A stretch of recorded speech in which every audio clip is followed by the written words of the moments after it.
Who is this absolute queen wearing a headscarf? I mean, I do kind of feel like I'm about to read your palm and tell you your fortune, but I'm here for that if you are.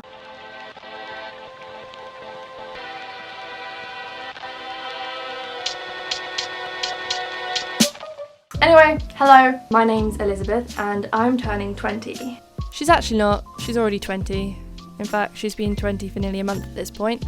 She was just too busy and too lazy to film this video any earlier, so just let her pretend, alright? So I feel like this year, as in 2020, has been quite a big one. Yeah, I'm not going to talk about that today, but this year has also been quite a big year for me personally. In terms of realisations I've made and lessons I've learned and things I've kind of worked out in my head. And I know that's true because literally in January I started a list called Things I've Learned So Far This Year. So, as you can tell, it was going well from the off. It wasn't happy, but I do think that if you're not happy, you're probably learning. So I want to share these things with you. One, to hold myself accountable, and two, maybe you'll learn something from this as well. And I'm not going to talk about everything, otherwise we would be here all day, but we're going to focus on the highlights. So, life lesson number 1. People always say that you need to love yourself before anyone else can love you. I don't think that's necessarily true. People will love you even if you hate yourself. But, by lowering the standards of love you show yourself, you also lower the standard of love you will expect and therefore receive from other people. Now, I'm really sorry if that's really obvious, but it has clearly taken 20 years of my life to work that one out. I don't know if any of you have seen or read The Perks of Being a Wallflower. One of the most famous quotes from that is, "We accept the love we think we deserve."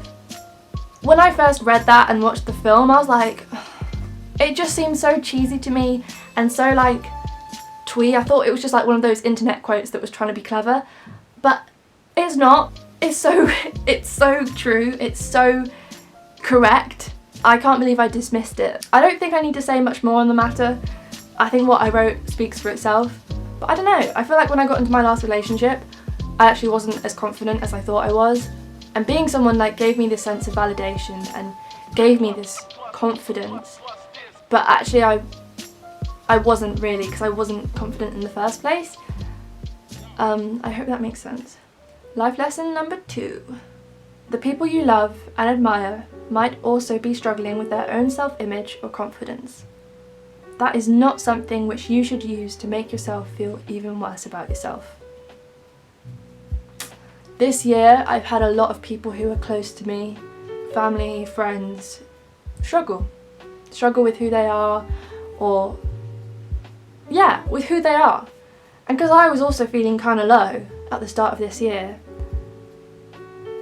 because I look up to these people so much, I was kind of thinking, well, if they feel that about themselves, and they're amazing and beautiful and wonderful people,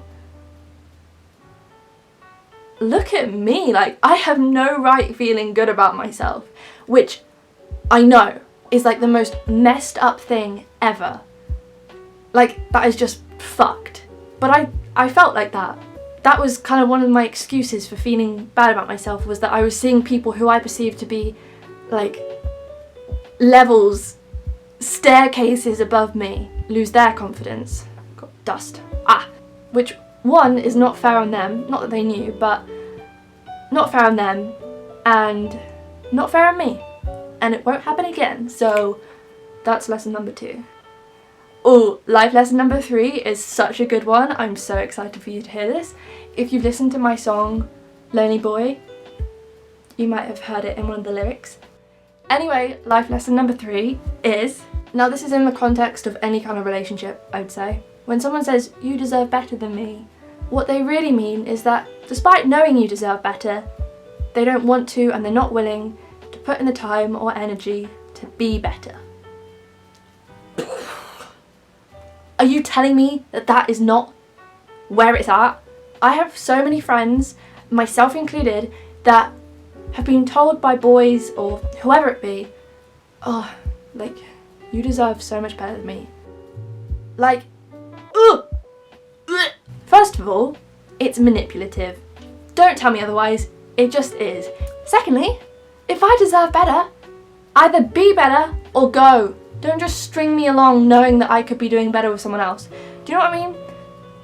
I just think that is total gold, and if anyone ever says to me, oh, you deserve so much better than me, I'm not gonna stick around. I'll say thanks for letting me know, but after that, gone, vamoosh.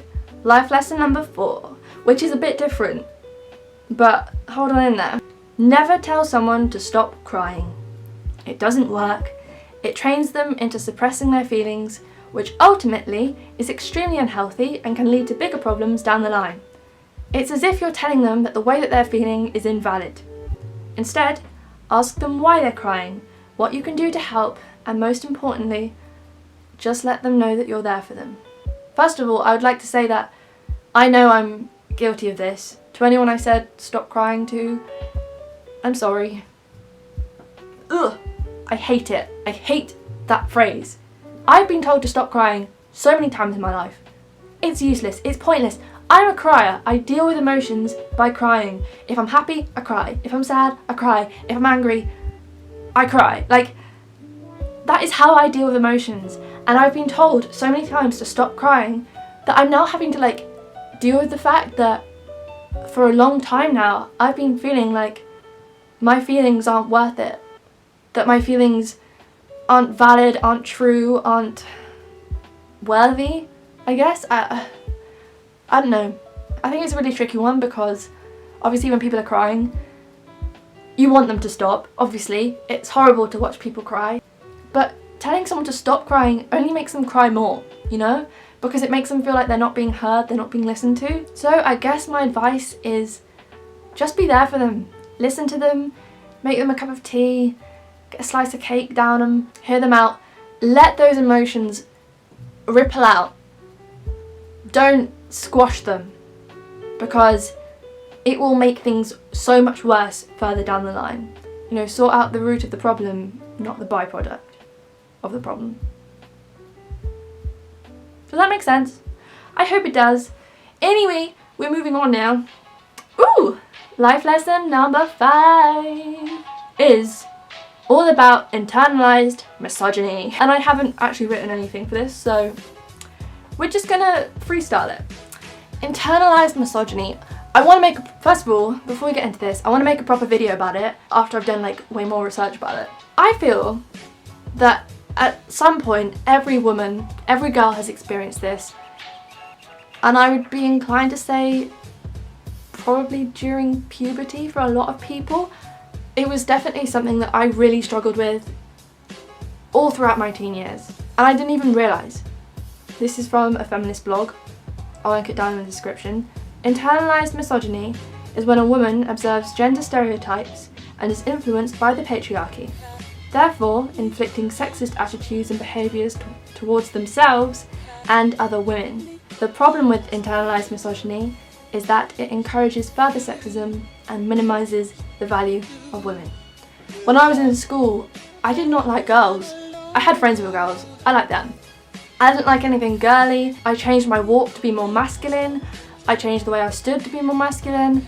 I kind of just dismissed girls as like these frivolous, fickle creatures when I was literally a girl, which I hate. It makes me skin crawl. You know, I was definitely one of those girls who was like, I'm not like other girls. Like, why not? It's good to be like other girls. Girls are cool. And you know, I realised that I had been spending my time with and admiring people who reinforced this ideology. So, I guess the lesson here is 1, don't hang out with people like that. 2, respect and love women. And 3, if you are a woman watching this, we are cool. There is no shame in being a woman. Right, we're on to the last one, folks. So, life lesson number 6. Quite a big one, a little philosophical. All I've written is stop telling yourself that it won't happen to you. This is basically just about the fact that for my whole life, I realise, I've been telling myself that I can't achieve things and that it won't ever happen to someone like me. And it ranges from really small things like feeling like I can't wear particular items of clothing because I can never pull it off, headscarf included, which I am, like, tell me I'm not pulling this off. I dare you. To then like the really big things, like, for instance, by the time I'm 25, I want to have released an album. I want to have written all the words, all the music, played most of the instruments, have at least a heavy influence in the production of it, and I want it to be able to be streamed and bought so people can listen to the music that I created. I want to do that, and I've always thought that that was a really cool thing, but I've also always told myself that that's never going to happen because it doesn't happen to people like me. People like me, like, what does that even mean? It's going to happen if I make it happen, and I am going to make it happen, so watch out world, I'm here. If you relate, it's okay, but life's just gonna keep on ticking away. And if you don't carpe diem that shit, it'll be gone. That's it. That's all I have to say. Those are my life lessons. I realise that I am a mere 19-year-old. I am 20. I'm sorry. I realise I am a mere 20-year-old, but all of these things are stuff that I came up with when I was still 19, still a teenager, and they're the things that I'm going to want to take with me into this next decade of my life, which I'm excited for. Please like, comment and subscribe, and I have got so many sick video ideas. I cannot wait. Look after yourselves, hope you have the most amazing day, and get yourself a headscarf. So worth it.